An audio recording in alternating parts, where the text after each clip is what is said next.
கிட்டத்தட்ட மார்க்கெட்ல சேல் பண்ற 1 கிலோ குட் குவாலிட்டி ஏலக்காவோட விலை 2500 ரூபாயில இருந்து 3000க்கு மேல சேல் பண்றாங்க.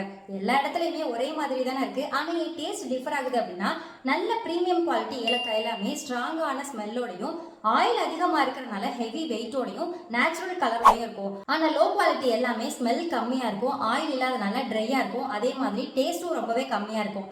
கிட்டத்தட்ட நீங்க ஒரு பிரீமியம் நல்ல ஏலக்காய் யூஸ் பண்ணீங்க அப்படின்னா அதோட டேஸ்ட்டை ஈடுகட்டுறதுக்கே 4க்கும் அதிகமான லோ குவாலிட்டி காடமம் தேவைப்படுது.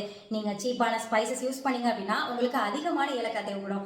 அதே மாதிரி நீங்க நல்ல பிரீமியமான ஸ்பைசஸ் யூஸ் பண்ணீங்க அப்படின்னா உங்களுக்கு குவான்டிட்டி கம்மியாக தான் தேவைப்படுது. இதுதான் ஹோட்டலோட டேஸ்ட்டுக்கான ரீசனே. Because they use high quality spices only. நம்மளோட மூச்சி ஸ்பைசஸ்லையும் நீங்க ஒரு தடவை பர்ச்சேஸ் பண்ணி பாருங்க, டிஃபரன்ஸ் நல்லாவே தெரியும். ஒரு தடவை பிரியாணி செஞ்சு பாருங்க, 8 ஊருக்கே மணக்கும். நம்மளோட பேக்கிங்ல இருந்து உள்ள யூஸ் பண்ற ப்ராடக்ட் வரைக்கும் எல்லாமே பிரீமியம் தான். அதுல எந்த விதமான காம்ப்ரமைஸுமே கிடையாது. அதனால இங்க டேஸ்ட்டை ஃபிக்ஸ் பண்றது குவான்டிட்டி இல்ல, நல்ல குவாலிட்டி தான். ஸோ உடனே ஆர்டர் பிளேஸ் பண்றதுக்கு கீழே இருக்க நம்பருக்கு வாட்ஸ்அப் பண்ணுங்க.